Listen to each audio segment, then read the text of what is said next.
محترم سامعین، السلام علیکم ورحمۃ اللہ وبرکاتہ۔ آج کی ویڈیو کا موضوع مسلمانوں کی حبشہ کی ہجرت اور شعب بن ابی طالب میں قید ہونا ہے۔ مسلمانوں کو اور ان کے سردار فخر دو عالم حضرت محمد صلی اللہ علیہ وآلہ وسلم جب کفار سے تکالیف پہنچتی رہیں تو آئے دن ان میں بجائے کمی کے اضافہ ہی ہوتا رہا، تو حضور صلی اللہ علیہ وآلہ وسلم نے صحابہ کو اس کی اجازت فرما دی کہ وہ یہاں سے کسی دوسری جگہ چلے جائیں، تو بہت سے حضرات نے حبشہ کی ہجرت فرمائی۔ حبشہ کے بادشاہ اگرچہ نصرانی تھے اور اس وقت مسلمان نہ ہوئے تھے، مگر ان کے رحم دل اور منصف مزاج ہونے کی شہرت تھی۔ چنانچہ نبوت کے 5ویں برس رجب کے مہینے میں پہلی جماعت کے 11 یا 12 مرد اور 4 یا 5 عورتوں نے حبشہ کی طرف ہجرت کی۔ مکہ والوں نے ان کا پیچھا بھی کیا کہ یہ نہ جا سکیں مگر یہ لوگ ہاتھ نہ آئے۔ وہاں پہنچ کر ان کو یہ خبر ملی کہ مکہ والے سب مسلمان ہو گئے اور اسلام کو غلبہ ہو گیا۔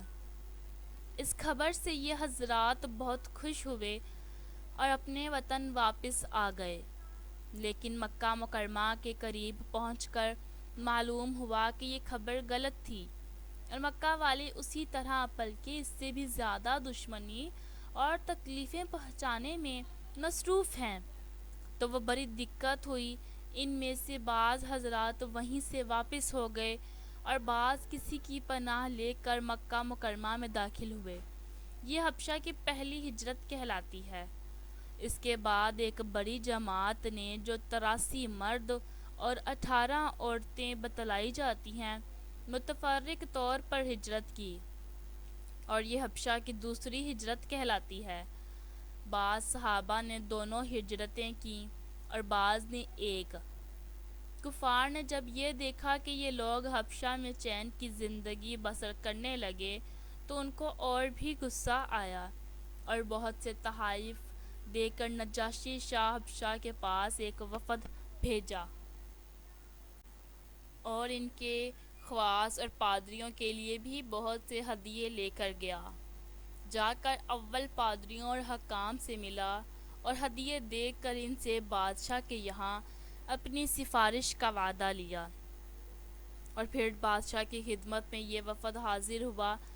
اول بادشاہ کو سجدہ کیا اور پھر تحفے پیش کر کے اپنی درخواست پیش کی، اور رشوت خور حکام نے تائید کی۔ انہوں نے کہا کہ اے بادشاہ، ہماری قوم کے چند بے وقوف لڑکے اپنے قدیمی دین کو چھوڑ کر ایک نئے دین میں داخل ہو گئے جس کو نہ ہم جانتے ہیں نہ آپ جانتے ہیں، اور آپ کے ملک میں آ کر رہنے لگے۔ ہم کو شرفائے مکہ نے اور ان لوگوں کے باپ چچا اور رشتہ داروں نے بھیجا ہے کہ ان کو واپس لائیں۔ آپ ان کو ہمارے سپرد کر دیں۔ بادشاہ نے کہا کہ جن لوگوں نے میری پناہ پکڑی ہے بغیر تحقیق کیے ان کو حوالہ نہیں کر سکتا۔ اول بلا کر تحقیق کر لو، اگر یہ صحیح ہوا تو حوالہ کر دوں گا۔ چنانچہ مسلمانوں کو بلایا گیا۔ مسلمان اول تو بہت پریشان ہوئے، کیا کریں، مگر اللہ کے فضل نے مدد کی اور ہمت سے طے کیا کہ چلنا چاہیے اور صاف بات کہنا چاہیے، اور بادشاہ کے یہاں پہنچ کر سلام کیا۔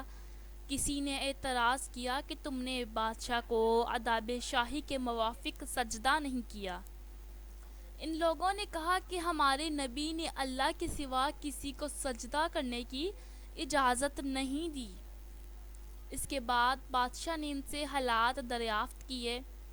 حضرت جعفر آگے بڑھے اور فرمایا کہ ہم لوگ جہالت میں پڑے ہوئے تھے، نہ اللہ کو جانتے تھے نہ اس کے رسولوں سے واقف تھے، پتھروں کو پوجتے تھے، مردار کھاتے تھے، برے کام کرتے تھے، رشتہ ناتوں کو توڑتے تھے۔ ہم میں کاکوی ضعیف کو ہلاک کر دیتا تھا۔ ہم اسی حال میں تھے کہ اللہ نے اپنا ایک رسول بھیجا جس کی نسب کو، اس کی سچائی کو، اس کی امانت داری کو، پرہیزگاری کو ہم خوب جانتے ہیں۔ صلح رحمی کا حکم دیا، پڑوسی کے ساتھ اچھا برتاؤ کرنے کا حکم دیا، نماز، روزہ، صدقہ خیرات کا حکم دیا اور اچھے اخلاق تعلیم کیے، زنا، بدکاری، جھوٹ بولنا، یتیم کا مال کھانا، کسی پر تہمت لگانا اور اس قسم کے برے عمل سے منع فرمایا۔ ہم کو قرآن پاک کی تعلیم دی، ہم اس پر ایمان لائے اور اس کے فرمان کی تعمیل کی جس پر ہماری قوم ہماری دشمن ہو گئی اور ہم کو ہر طرح ستایا۔ ہم لوگ مجبور ہو کر تمہاری پناہ میں اپنے نبی کے ارشاد سے آئے ہیں۔ بادشاہ نے کہا، اچھا، جو قرآن تمہارے نبی نے لے کر آئے ہیں وہ کچھ سناؤ مجھے۔ حضرت جعفر نے سورہ مریم کی اول کی آیتیں پڑھیں، جس کو سن کر بادشاہ بھی رو دیا اور اس کے پادری بھی جو کثرت سے موجود تھے۔ سب کے سب اس قدر روئے کہ داڑھیاں تر ہو گئیں۔ اس کے بعد بادشاہ نے کہا کہ خدا کی قسم، یہ کلام اور جو کلام حضرت موسیٰ لے کر آئے تھے ایک ہی نور سے نکلے ہیں، اور ان لوگوں سے صاف انکار کر دیا کہ میں ان کو تمہارے حوالے نہیں کر سکتا۔ وہ لوگ بڑے پریشان ہوئے کہ بڑی ذلت اٹھانا پڑی۔ آپس میں صلح کر کے ایک شخص نے کہا کہ کل کو میں ایسی تدبیر کروں گا کہ بادشاہ ان کی جڑ ہی کاٹ دے گا۔ ساتھیوں نے کہا، ابھی ایسا نہیں کرنا چاہیے، یہ لوگ اگر مسلمان ہو گئے مگر پھر بھی رشتہ دار ہیں۔ مگر اس نے نہ مانا۔ دوسرے دن پھر بادشاہ کے پاس گئے اور جا کر کہا کہ یہ لوگ حضرت عیسیٰ کی شان میں گستاخی کرتے ہیں، ان کو اللہ کا بیٹا نہیں مانتے۔ بادشاہ نے پھر مسلمانوں کو بلایا۔ صحابہ فرماتے ہیں کہ دوسرے دن کے بلانے سے ہمیں اور بھی زیادہ پریشانی ہوئی، بہرحال چلے گئے۔ بادشاہ نے پوچھا کہ تم حضرت عیسیٰ کے بارے میں کیا کہتے ہو؟ انہوں نے کہا، وہی کہتے ہیں جو ہمارے نبی پر ان کی شان میں نازل ہوا کہ وہ اللہ کے بندے ہیں، اس کے رسول ہیں، اس کی روح ہیں اور اس کے کلمے ہیں، جس کو خدا نے قواریب اور پاک مریم کی طرف ڈالا۔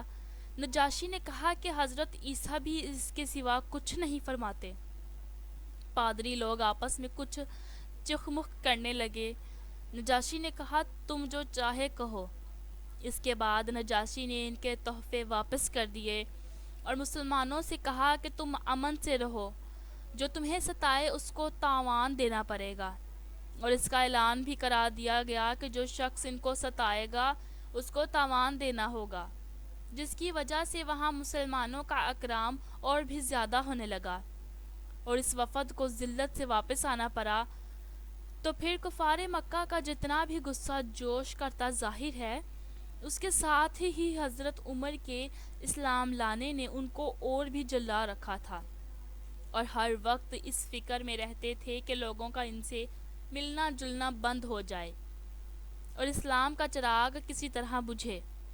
اس لیے سرداران مکہ کی ایک بڑی جماعت نے آپس میں مشورہ کیا کہ اب کھلم کھلا نعوذ باللہ محمد کو قتل کر دیا جائے۔ لیکن قتل کر دینا آسان کام نہ تھا، اس لیے کہ بنو ہاشم بھی بڑے چھتے اور اونچے طبقہ کے لوگ شمار ہوتے تھے۔ وہ اگرچہ اکثر مسلمان نہیں ہوئے تھے، لیکن جو مسلمان نہیں تھے وہ بھی حضور کے قتل ہو جانے پر آمادہ نہیں تھے۔ اس لیے ان سب کفار مکہ نے مل کر معاہدہ کیا کہ سارے بنو ہاشم، بنو ابو المطلب کا بائیکاٹ کیا جاوے، نہ کوئی شخص اپنے پاس بٹھائے ان کو، نہ ان سے کوئی خرید و فروخت کرے، نہ بات چیت کرے، نہ ان کے گھر جائے، نہ ان کو اپنے گھر آنے دے، اور اس وقت صلح نہ کی جائے جب تک کہ وہ حضور صلی اللہ علیہ وآلہ وسلم کو قتل کے لیے حوالہ نہ کر دیں۔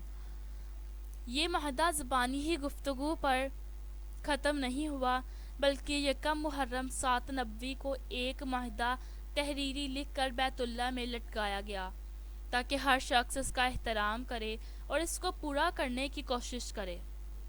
اور اس معاہدے کی وجہ سے 3 برس تک یہ سب حضرات دو پہاڑوں کے درمیان ایک گھاٹی میں نظر بند رہے کہ نہ کوئی ان سے مل سکتا تھا نہ یہ کسی سے مل سکتے تھے، نہ مکہ کے کسی آدمی سے کوئی چیز خرید سکتے تھے، نہ باہر سے آنے والے کسی تاجر سے مل سکتے تھے۔